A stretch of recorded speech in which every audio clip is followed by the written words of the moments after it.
Mana Boburjon. O'zi ham sizga atalganda bu. Mana sog'lom, baquvvat. O'zi kecha ham olgandingiz. Bunisi kimga? Do'stimga, Farruxga. Farruxga deng. Kecha biz telefon qilgandi. Bugun kelish kerak deb qoladi o'zi ham. Ha, o'ziga aytib qo'ymang aka, xo'p, iltimos. Farruxga bo'lsa o'ziga aytib bermaysizmi? Aka, bu unga hadya. Hadya? Hadya deng Boburjon.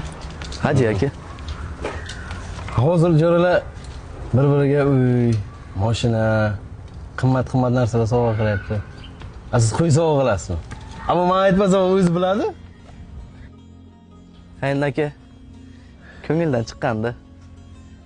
Bilishiga keladigan bo'lsak, biladi. Faqat oxirida biladi. Akam, kelishdikmi? Kelishdik. Bittasi kim yo? Bittasi o'rtog'im. Boburgami? Ha.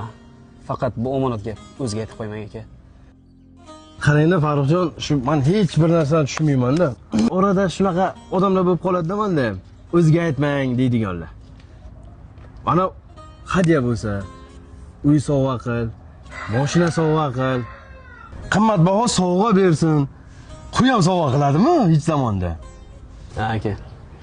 Qiyomatli insonlar shunaqa bo'lishadi. Faqat bu dunyoda emas, jannatlarda birga bo'laman deb niyat qilgan do'stingizning haqqiga 2 rakat namoz o'qisangiz bo'ladi aka.